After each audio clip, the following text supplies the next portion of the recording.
بسم اللہ الرحمن الرحیم۔ السلام علیکم۔ پاک اسٹڈی نیو لیکچر کے ساتھ حاضر ہے۔ پیج نمبر 75 پر آج کا جو ٹاپک ہے، کل ہم نے ہاف پڑھا تھا، آج ہاف پڑھیں گے۔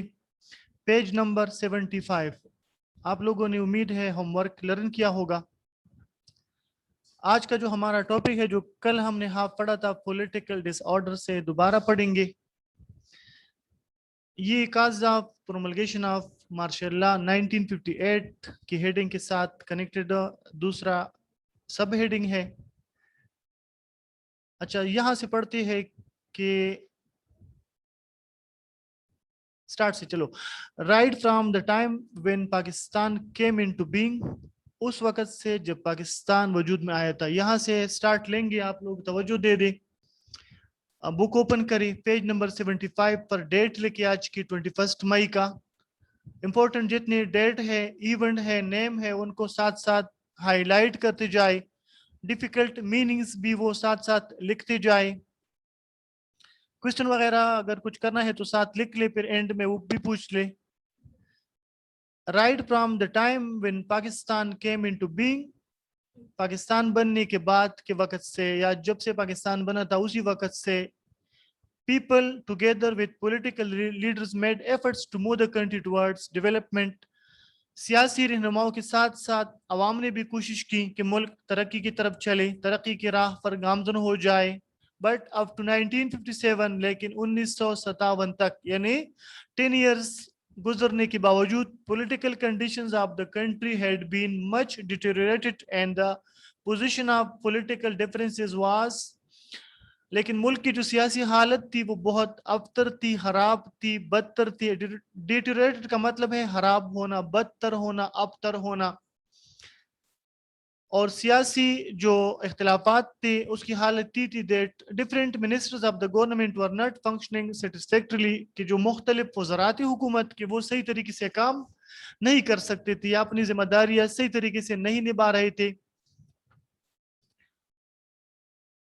Prime Minister in the country were changing every day and the rulers were postponing election in the country for their own interest۔ جو وزیر اعظم تھی وہ ملک میں وہ تیزی سے یا آئے روز ان کو بدل دیا جاتا تھا۔ جو بھی وزیر اعظم آ جاتا ان کو بٹھایا جاتا، اس کو پھر چینج کروایا تھا۔ جس طرح کہ غلام محمد نے یا اس کے بعد اسکندر مرزا نے مختلف وزیر اعظم کو بہت جلدی میں چینج کروایا، ان کے کیبنٹ کو توڑ دیا اور نئے وزیر اعظم کو کابینہ بنانے کی یا حکومت بنانے کی دعوت دے دی تھی۔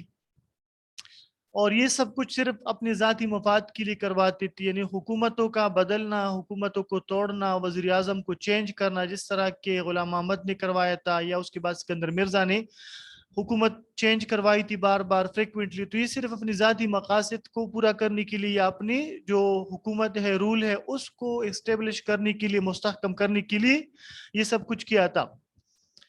مسلم League the founding party of Pakistan, Muslim League جو پاکستان کی بانی جماعت تھی جس کی قیادت میں پاکستان کو آزادی ملی تھی، faced defeat in the election of 1954 in east Pakistan. Muslim League کی بھی حالت یہ تھی کہ یہ بانی جماعت ہونے کے باوجود یا فاؤنڈنگ پارٹی ہونے کے باوجود اس کو 1954 کے جو ایسٹ بنگال کے صوبائی الیکشن تھی یا صوبائی انتخابات تھے اس میں شکست ہوئی تھی۔ آزادی سے پہلے جو آخری بار سب کانٹیننٹ میں الیکشن ہوا تھا وہ 1945-46 کا الیکشن تھا۔ اس کے بعد الیکشن نہیں ہوئی تھی۔ پاکستان بن جانے کے بعد جو پاکستان میں پہلی بار انتخابات ہو رہے تھے وہ 1954 کی تھی، اور وہ ایسٹ پاکستان یا بنگال اسمبلی کے لیے ہو رہے تھے۔ ٹوٹل جو سیٹس تھی وہ 390 تھی۔ مسلم لیگ کو شکست ہوئی۔ مسلم لیگ کو ٹوٹل جو سیٹس ملی تھی وہ 9 سیٹس تھی۔ اس کے مقابلے میں جو یونائٹڈ فرنٹ تھا، جو اپوزیشن پارٹی تھی، یونائٹڈ فرنٹ جو عوامی لیگ کی قیادت میں چل رہی تھی، ان کو 223 نشستیں ملی تھی۔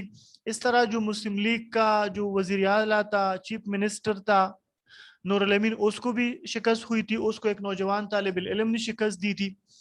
تو اس حالات کو ہم دیکھ سکتے ہیں، یہاں سے اندازہ لگا سکتے ہیں کہ پاکستان بن جانے کے بعد سیاسی صورتحال کیسی تھی، کہ جو پاکستان کی بانی جماعت تھی اس کو بھی وہ اعتماد پھر حاصل نہیں تھا جس طرح کے ہونا چاہیے. اگر اس کے مقابلے میں ہم ہندوستان کی حالت کو دیکھ لیں یا انڈیا کی پولیٹیکل سچویشن کو دیکھیں تو آزادی کے بعد 1947 سے لے کر 1964 تک پوری 17 سال وہ جواہر لال نہرو کانگریس کے جو صدر تھے وہ ملک کے وزیر اعظم تھے.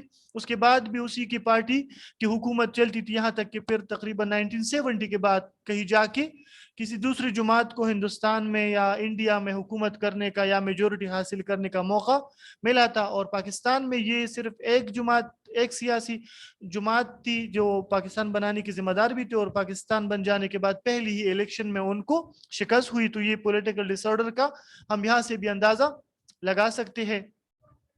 Instead of people, the Pakistan Republican Party formed with the blessing of Sikandar Mirza was active in struggle for power. اور اس کے علاوہ ایک اہم بات یہ بھی تھی کہ سکندر مرزا جو کہ گورنر جنرل تھے پھر صدر پاکستان بن گئے, انہوں نے اپنی ایک سیاسی جماعت بنائی تھی جس کا نام اس نے پاکستان ریپبلکن پارٹی رکھا تھا. یعنی اس نے اپنی ایک الگ جماعت بنائی مسلم لیگ کے مقابلے میں اور اسی کی سرپرستی کرتے تھے, اس کو اقتدار میں لانے کی کوشش میں لگی تھی. تو عوام کا اعتماد حاصل کرنے کے بجائے کہ وہ عوام کا اعتماد حاصل کرے وہ ایک مخصوص سیاسی جماعت جس کا نام پاکستان ریپبلکن پارٹی تھا اس کی سرپرستی کر رہے تھے اور کوشش کر رہے تھے کہ وہ اقتدار میں آئے یا ان کو حکومت مل جائے. There was nominal parliamentary system in the country. اگرچہ ملک میں پارلیمانی نظام تو موجود تھا یعنی پارلیمان موجود تھا اسمبلی موجود تھی لیکن وہ محض برائے نام تھا. نومینل کا مطلب ہے کہ وہ برائے نام تھا. جو پارلیمان ملک میں موجود تھی وہ ایکٹیو نہیں تھی یا ان کو وہ اختیارات منتقل نہیں کروائے گئے تھے جس طرح کے ایک پارلیمانی نظام کا خاصا ہوتا ہے یا کریکٹرسٹک ہوتی ہے. اس کے بجائے جو پاورز تھی وہ گورنر جنرل کے ہاتھوں میں ہوتے تھے. تو پارلیمانی نظام برائے نام تھا but the prime minister had no status. اور پرائم منسٹر یا جو وزیر اعظم تھا اس کا کوئی خاص کردار نہیں تھا. جتنا بھی کردار تھا یا جتنی بھی اختیارات تھے وہ سارے کے سارے پہلے غلام محمد کے ہاتھوں میں پھر اس کے بعد گورنر جنرل سکندر مرزا کے ہاتھوں میں تھے. Politicians were exploiting the poor people by verbal claims of Islam and democracy. اور جو سیاستدان تھے وہ عوام کا استحصال کر رہے تھے. عوام پر حکومت صرف جو زبانی دعوے تھے اس کے ذریعے سے کرواتے تھے اور زبانی دعووں میں اسلام کا نام اور جمہوریت کا نام لیا جاتا تھا. یعنی اسلام اور جمہوریت کی آواز تو لگاتے تھے لیکن عمل نہیں کرواتے تھے. جو سیاستدان تھے وہ عوام کا استحصال کر رہے تھے. عوام سے صرف وعدے کرتے تھے اسلام اور جمہوریت کے نام پر اور پھر وہ وعدے نبھا نہیں سکتے تھے. This state of affair was creating the condition of tension in the both parts East and West Pakistan.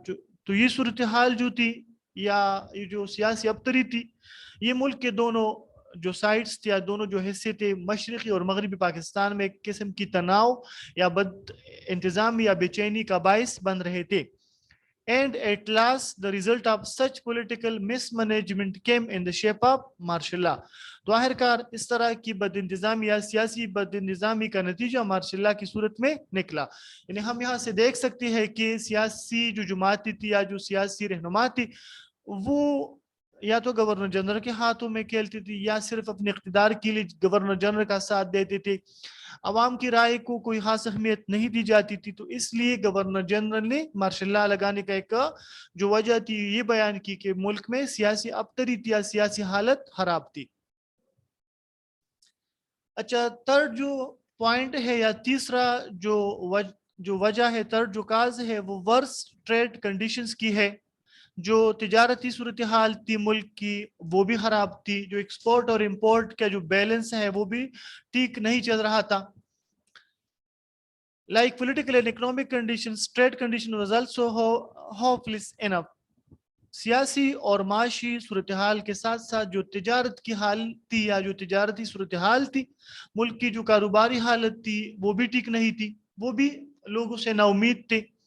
Profiteering and adulteration in the food stuff have been common. اور جو ظہیر اندوز یا مطلب جو ناجائز کمائی تھی. پروفیٹرنگ کا مطلب ہے کہ جو ناجائز کمائی تھی وہ اور جو ملاوٹ کی صورتحال تھی کھانے کی چیزوں میں خوراک کی چیزوں میں. فوڈ سٹفس کا مطلب ہے خوراک کی چیزیں جو روزمرہ کی اشیاء کی روزمرہ استعمال کی جو اشیاء تھی اس کے ذریعے سے زیادہ کمانا تجارت کر کے، یا اس کے ساتھ ساتھ جو ملاوٹ کی صورتحال تھی وہ بھی عام تھی، وہ بھی روزمرہ کا معمول بن چکا تھا۔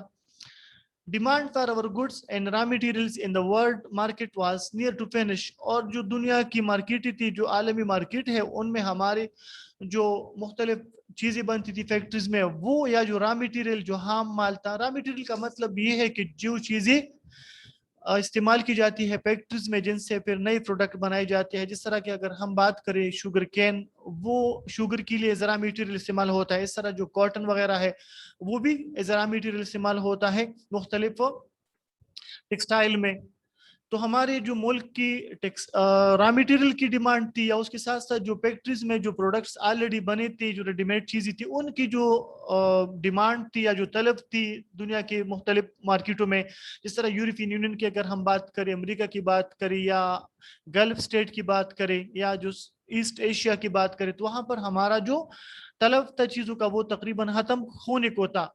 And the ruling class did not take any step for its improvement، اور جو حکمران طبقہ تھا یا جو حکومت کرنے والے لوگ تھے، وہ اس صورتحال کو بہتر کرنے کے لیے کوئی قدم نہیں اٹھا رہے تھے، یعنی اس طرف سیریس نہیں تھے کہ اپنی تجارت کو بڑھائے یا اپنی جو چیزیں ہیں ان کے لیے نئی مارکیٹ تلاش کرے۔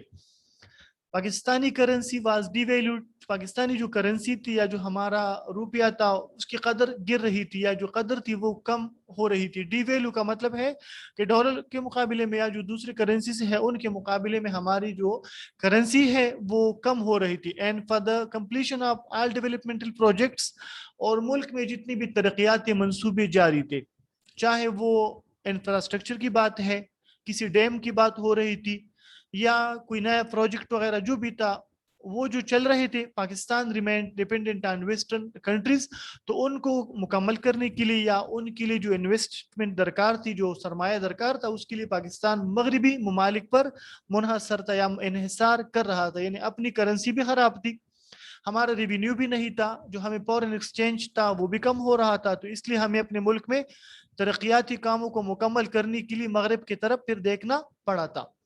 In addition, industrial development was in a very slow motion، اس کے ساتھ ساتھ جو صنعتی ترقی تھی وہ بہت سست رفتار سے چل رہی تھی، جو نئے کارخانے بن رہے تھے، جو نئے انڈسٹریل یونٹس لگائے جا رہے تھے، وہ بھی بہت کم مقدار میں تھے یا کم تعداد میں تھے، اس کا بھی جو رفتار تھا، وہ پیس جو تھا وہ کافی سلو تھا۔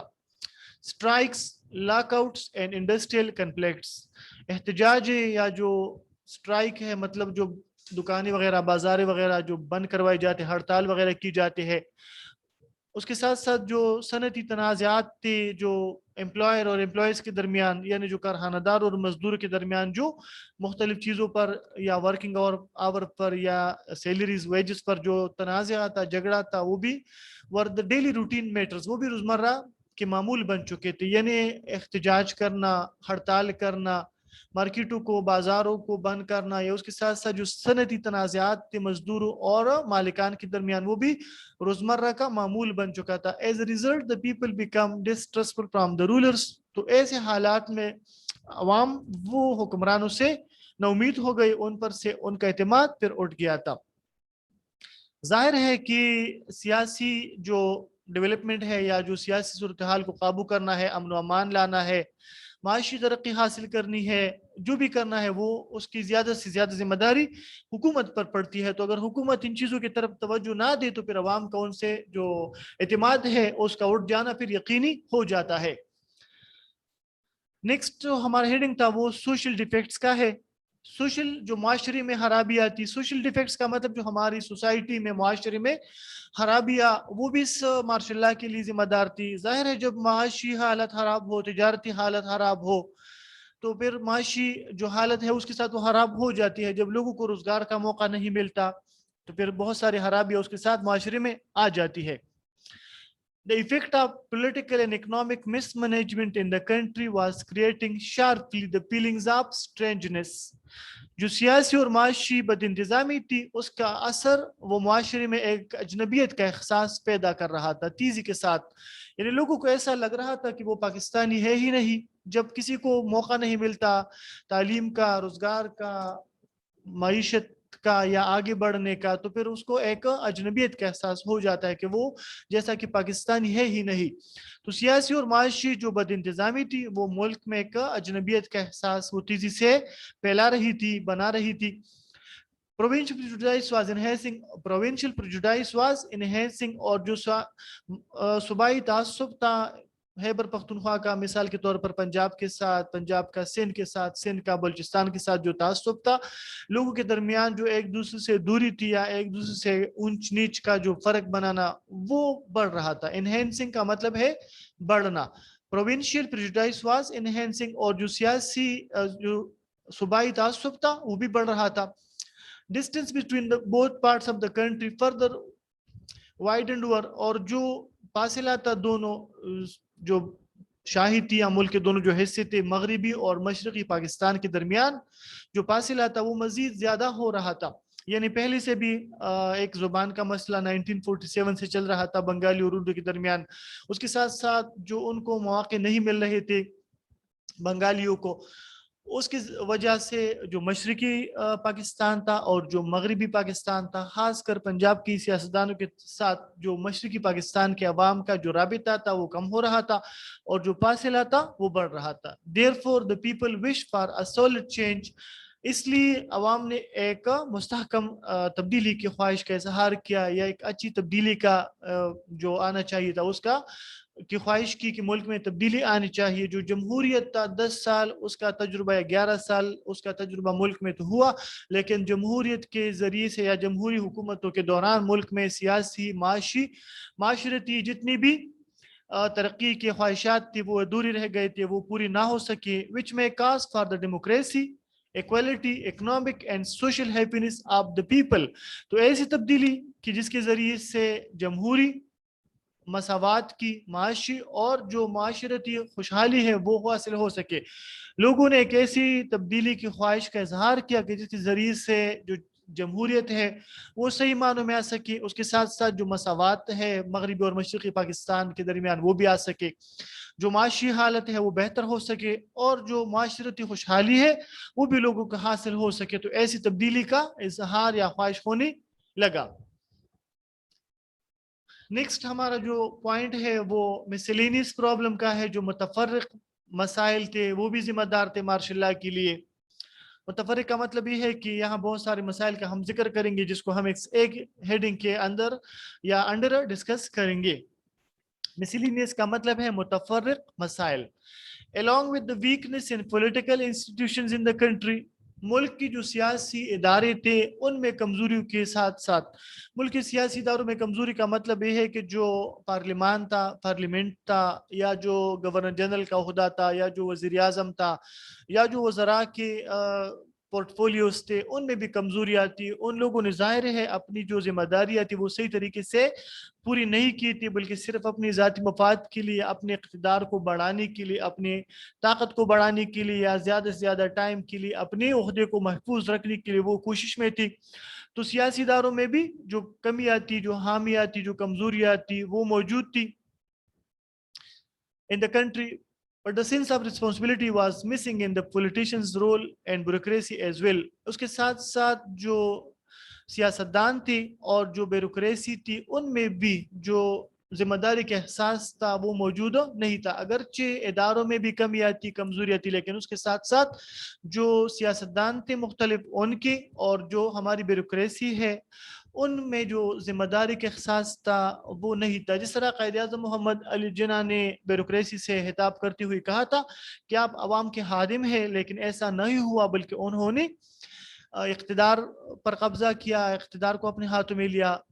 غلام محمد بھی بیوروکریٹ تھے، اس کے ساتھ ساتھ جو اسکندر مرزا تھی وہ بھی بیوروکریٹ تھے. تو اگر یہ بیوروکریسی اپنی ذمہ داریاں نبھاتے تو حکومت میں نہ آتے، اقتدار میں نہ آتے، لیکن انہوں نے اپنی ذمہ داریوں کو نبھانے کے بجائے اقتدار کا راستہ لیا اور اس طرف نکل آئے. پہلے غلام محمد آگے بڑھے، پھر اس کے بعد اسکندر مرزا آگے بڑھے، تو انہوں نے اپنی ذمہ داریاں نبھانے کے بجائے اقتدار ہی کو ترجیح دی. They preferred their own interest and the national and public interest. ان سیاستدانوں نے اور بیوروکریسی کے مختلف افراد نے اپنی ذاتی مفاد کو ترجیح دی، قومی اور جو عوامی مفاد تھا اس کو کم تر سمجھا، اس کو کم تر رکھا اور اپنی ذاتی مفاد کو مقدم رکھا یا ان کو آگے لے کر آئے. بیوروکریسی کے جو لوگ تھے یا جو مختلف سیاستدان تھے, انہوں نے جس طرح کے مختلف ممالک میں ہوتا ہے, جو اپنے ذات کو یا اپنی ذاتی مفاد کو دوسرے درجے پر رکھتے ہیں اور پہلے قومی اور عوامی مفاد کو آگے رکھتے ہیں, لیکن ہمارے ملک میں ایسا نہ ہوا. اتنے طویل سٹرگل کے بعد کہ ہم نے اتنی طویل جدوجہد کی پاکستان بنانے کے لیے, اور اس طویل جدوجہد کے حصول کے بعد ہونا تو یہ چاہیے تھا کہ اور بھی محنت کرتے اور بھی اپنے ذات کو بلاتے اور قوم کے لیے اور ملک کے لیے اپنی توانائی صرف کرتے, لیکن ایسا نہ ہو سکا. اور یہ مینلی ان لوگوں کا کام تھا جو اینڈ میں مسلم لیگ میں شامل ہوئے تھے یا جو پاکستان بننے کے قریبی سالوں میں وہ مسلم لیگ میں شامل ہوئے, تو ان کو اس محنت کا, اس جدوجہد کا یا اس سٹرگل کا ظاہر ہے اتنا پتہ نہیں تھا جتنا کہ دوسروں کو تھا. اور جو مسلم لیگ کے صحیح ورکر تھے یا جو تحریک پاکستان کے ارکان تھے ان کو پیچھے رکھا, اور جو لوگ طاقتور تھے وہ آگے آ گئے, حکومت پر قبضہ کیا.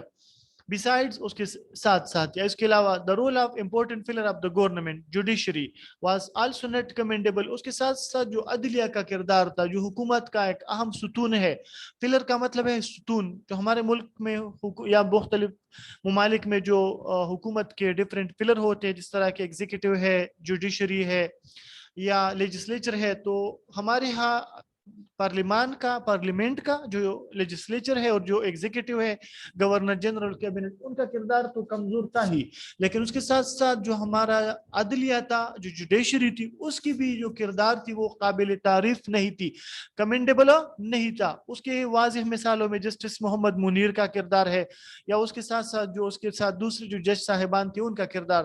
سب سے پہلے اگر ہم اس کی کمزوری کی بات کریں تو جب فرسٹ جو ہماری کنسٹیٹوئنٹ اسمبلی توڑی گئی اور اس کو پھر سینٹ کورٹ میں چیلنج کیا گیا, جو مولوی تمیز الدین نے اس فیصلے کو, جو غلام محمد کا فیصلہ تھا خواجہ نظیم الدین کے بعد, تو اس کو بھی پھر جو سپریم کورٹ ہے, ہائی کورٹ کے ڈیسیجن کو اس نے اوور رول کیا, اور ایک نظر ضرورت کے تھرو سے اس فیصلے کو, جو گورنر جنرل کا اسمبلی توڑنے کا فیصلہ تھا, اس کو برقرار رکھا.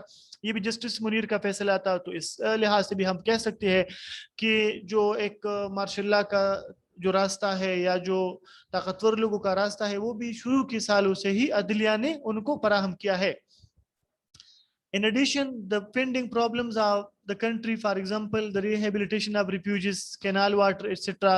اور جو مسائل ہم نے پہلے ذکر کیے ہیں, جو ہمارے ملک کے جو پینڈنگ یا جو حل طلب مسائل تھے, جس طرح کے مہاجرین کی آبادکاری کا مسئلہ تھا, کینال واٹر کا جو نہری پانی کا مسئلہ تھا, کشمیر کا مسئلہ تھا, یا انڈیا کے ساتھ جو ہمارے دوسرے مسائل تھے, ان کے حل کی طرف توجہ نہیں دی گئی جس طرح کے ہونا چاہیے, وہ مناسب توجہ نہیں دیا گیا. اگر ہم دیکھیں تو 1948 میں جو کینال واٹر کا جو ایشو تھا وہ ارائز ہوا, تو وہ جا کے 1960 میں 12 سال میں حل ہوا. پانی ایگریکلچر کے لیے بھی اور انسانی زندگی کے لیے بھی اور کسی بھی ملک کے لیے ایک بنیادی ضرورت ہے, لیکن اگر اس اتنی اہم مسئلے میں بھی 12 سال لگ جائے تو پھر ہم یہاں سے اندازہ لگا سکتے ہیں کہ ہمارے جو سیاستدان تھے, ہمارے جو حکمران تھے, وہ ہمارے نیشنل پرابلم کو سولو کرنے میں وہ کتنے انٹرسٹڈ تھے, کتنی دلچسپی لے رہے تھے. اس کے ساتھ ساتھ اگرچہ جو مہاجرین کا مسئلہ تھا اس کی طرف محمد علی جناح نے شروع کے دن سے توجہ دی تھی, لیکن وہ اتنا چھوٹا مسئلہ بھی نہیں تھا کہ وہ ایک سال میں یا کچھ مہینوں میں حل ہو جاتا, تو وہ مسئلہ بھی ایسی کیسا رہا تھا. بہت سارے جو لوگ تھے وہ کئی سالوں کے بعد بھی بے گھر تھے, بے روزگار تھے, ان کے لیے جو کچھ ہونا چاہیے تھا مناسب وہ نہیں ہو سکا تھا. اس کے ساتھ ساتھ جو کشمیر کا مسئلہ ہے وہ تو ابھی تک حل نہیں ہو سکا ہے, اس پر پاکستان انڈیا کے درمیان کئی جنگیں ہو چکی ہے, سفارتی تعلقات کئی بار خراب ہوئی ہے. دوسری طرف جو کشمیر عوام ہے ان کو بھی اپنا حق ابھی تک صحیح نہیں مل سکا ہے, لیکن اس کے باوجود اس مسئلے کو حل کرنے کے لیے اس طرح کی گرمجوشی نہیں دکھائی گئی جس طرح کی دکھانی چاہیے تھی. And no one tried for their solution, اور کسی نے بھی ان کے حل کی طرف توجہ نہیں دیا.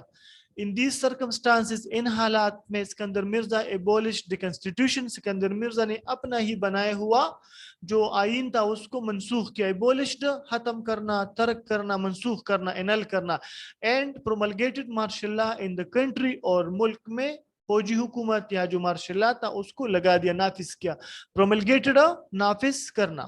which badly shocked the democratic process, جس نے بری طریقے سے جمہوری جو عمل تھا, جو جمہوری طریقہ تھا, جو جمہوری راستہ تھا, اس کو صدمہ پہنچایا, اس کو نقصان پہنچایا. اور اسی مارشاء اللہ کے بعد 1969 تک, پھر 1971 تک, پھر 1977 سے مزید 11 سال تک, پھر مزید 8 سال تک ہمارے ملک میں مارشاء اللہ آتا رہا. اور اس کے علاوہ جو کبھی اگر جمہوری حکومت آئی بھی ہے تو ان کو بھی مارشاء اللہ کا یا تو سپورٹ حاصل تھا یا اس کی احکامات پر چل رہے ہوتے ہیں.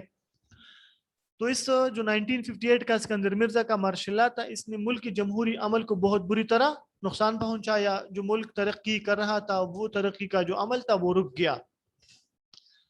جو آج کا ہمارا ٹاپک فنش ہوا ہے وہ کل کے ٹاپک کا کنٹینویشن تھا. کل ہم یہ پڑھ رہے تھے کہ ہمارے ملک میں جو مارشاء اللہ لگا تھا 1958 میں, اس مارشاء اللہ کی لگانے کے کیا وجوہات تھے, اسکندر مرزا نے کیا اس کے بارے میں کہا تھا, یا جو آنے والے سالوں میں جو ڈیفرنٹ ریسرچز ہوئی تھی, جو تحقیقات ہوئی تھی, یا جو مختلف باتیں ہوئی تھی, وہ کیا کون سی چیزیں رسپانسبل تھی. تو ہم نے یہاں پڑھا کہ جو سیاسی حالت تھی, جو معاشی حالت تھی, یا اس کے ساتھ ساتھ جو معاشرتی حالت تھی, یا تجارتی حالت تھی, یا جو مسلینیس پرابلم ہے جن میں عدلیہ کا کردار وغیرہ ہے, یا جو ہمارے کچھ مسائل ہیں ان کا حل نہ ہونا, یہ سارے مارشاء اللہ کے لیے ذمہ دار تھے.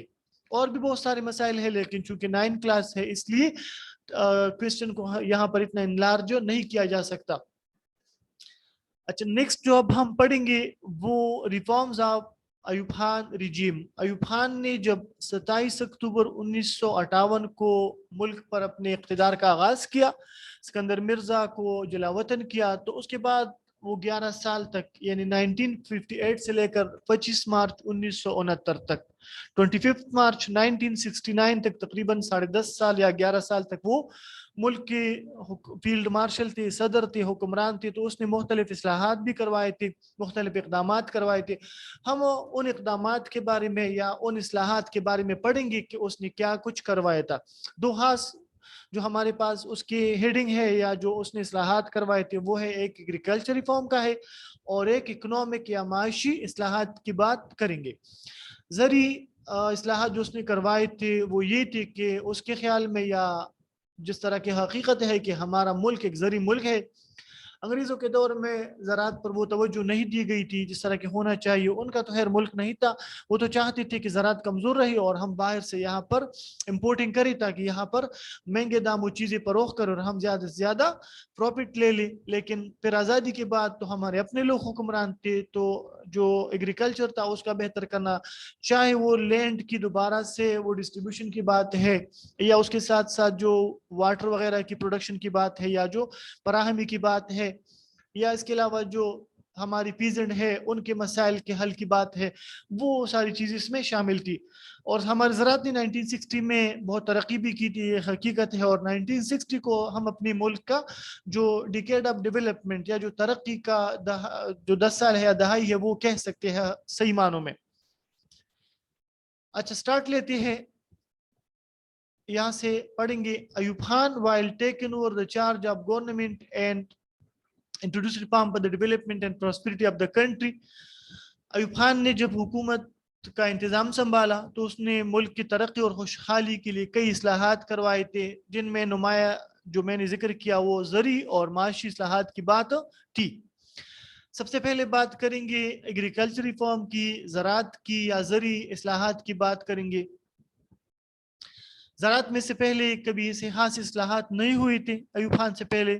ایوب خان کے بعد ذوالفقار علی بھٹو کے زمانے میں زرعی اصلاحات کروائے گئے تھے. ایوب خان ہی کی جو اصلاحات تھے اس میں کچھ چینجز کروائے گئے تھے. Since Pakistan is basically an agricultural country, چونکہ پاکستان بنیادی طور پر ایک زرعی ملک ہے, پاکستان ایک زرعی ملک ہے, ہمارا جو لینڈ ایریا ہے وہ کافی زیادہ ہے, اور جو پنجاب کی جو میدانی علاقے ہیں وہ میرے خیال میں سب کانٹیننٹ میں اگر جمنا کے علاقوں کی بات دیکھیں تو سب سے زرخیز یہ حصہ ہے زراعت کے لیے. تو پاکستان کی اگر بنیاد زراعت کی ہے تو زراعت پر توجہ بھی دینی چاہیے. Pakistan is basically an agriculture country. Pakistan بنیادی طور پر ایک زرعی ملک ہے. Therefore the new government form a commission on 31st October 1958. اس کو ہائی لائٹ کری 31 اکتوبر 1958 کو آغاز کروایا تھا. زرعی اصلاحات کا ایک کمیشن بنایا تھا, کمیٹی بنائی تھی جو یہ دیکھے اور حکومت کو سفارشات دے دی کہ کس طرح کی اصلاحات ہونی چاہیے یا کس طرح کی ہمیں آگے بڑھنا چاہیے زراعت کے میدان میں ترقی کے لیے. Therefore, the new government formed a commission on 31st October 1958 which gave report to the government on the solution of agricultural problems, جس نے حکومت کو زراعت کے مسائل کو حل کے لیے یا زراعت کے مسئلے کو ٹیکل کرنے کے لیے یا زراعت کے مسائل پر توجہ دینے کے لیے اپنی جو رپورٹ تھی یا جو اپنی سفارشات تھی وہ حکومت کو دے دی. اینڈ امپرومنٹ ان جنوری 1958 اور اس کی بہتری کے لیے یعنی جنوری 31 اکتوبر 1958 کو کمیشن بنا. کمیشن نے جنوری 1958 میں اپنی رپورٹ دے دی کہ زراعت کے مسائل کیا ہے اور کس طرح ان کو ہم حل کر سکتے ہیں. The government acted upon at once and the following reforms were imposed. تو حکومت نے ان سفارشات پر فوراً عمل کروایا اور جو کچھ انہوں نے کیا یا جو اصلاحات کروائے تھے وہ یہ تھے. جو اصلاحات حکومت نے کروائی تھی ایوب خان کی گورنمنٹ نے وہ یہ ہے. ہمارے پاس ایک لسٹ ہے. سب سے پہلا جو انہوں نے کچھ کیا تھا وہی تھا گورنمنٹ فنشڈ آل دا فیوڈس. جتنی بھی جاگیری تھی جاگیردارانہ نظام تھا اس کو ختم کیا. انگریزوں کے زمانے میں جو لوگ انگریزوں کا ساتھ دیتے تھے یا جو انگریزوں کی نزدیک تھے یا جو بڑے خطابوں والے لوگ تھے جن کو ٹائٹل ملے تھے خان بہادر کا یا اس کے ساتھ کسی نواب کا خان کا, تو ان کو جو جاگیری حکومت کی طرف سے جو برٹش گورنمنٹ کی طرف سے ملی تھی ان کو ختم کیا. یعنی ان کو ختم کرنے کے احکامات دے دیے. اس طرح ختم نہیں کیا کہ فوراً ہی عمل کروا دیا بلکہ ان کو ختم کرنے کے آرڈرز حکومت کی طرف سے آ گئی کہ ہاں اب جو فیوڈز ہے جو جاگیریں ہیں جن کے پاس 10-10 ہزار 5-5 ہزار جو ایکڑ زمینیں ہیں ان کو اب حکومت ڈسٹریبیوٹ کرے گی اور دوبارہ سے اصلاحات کا عمل وہ سٹارٹ کرے گی. پہلا پوائنٹ یہ تھا کہ حکومت نے جتنی بھی جاگیری تھی یا جو جاگیردارانہ نظام تھا اس کو ختم کیا یا اس کو ختم کرنے کے آرڈرز دے دیے. Limit of possession for any person was determined as 500 acre canal irrigated and 1000 acre rain. اس کو کریکٹ کرے اگر آپ لوگوں کی کتاب میں راہ ہے تو اس کو رین کر لے, بارش. رین اریگیٹڈ لینڈ سب سے پہلا جو اس کے بعد ہوا تھا وہ یہ تھا کہ جو پوزیشن ہے لینڈ یا زمین کا جو قبضہ تھا اس کی حد مقرر کروائی گئی. 500 ایکڑ وہ کینال اریگیٹڈ یعنی کسی بھی شخص کے پاس نہری زمین وہ 500 ایکڑ سے زیادہ نہیں ہو سکتی. یعنی جو زمینیں نہروں کے ذریعے سے دریاؤں کے ذریعے سے ندی نالوں کے ذریعے سے سیراب ہوں گے اس کی حد 500 ایکڑ ہے. اور جو زمینیں بارش کے ذریعے سے یا جو نیچرل واٹر ہے اس کے ذریعے سے وہ ایریگیٹ ہوگی تو وہ 1000 ایکڑ ہوگی. یہ اس لیے کروایا تھا کیونکہ نہری پانی وہ اویلیبل ہوتی ہے اس کے ذریعے سے صحیح طریقے سے آپاشی ہو سکتی ہے, لیکن جو اس کے مقابلے میں رین ہے وہ تو کبھی ہوتی ہے کبھی نہیں ہوتی. تو اس طرح ایک مسئلہ تھا وہ کریٹ ہوا تھا کہ رین اریگیٹڈ وہ 1000 ایکڑ ہوگی اور جو کینال اریگیٹڈ ہے نہری پانی کا مسئلہ ہے وہ ہوگا وہ 500 ایکڑ ہوگی.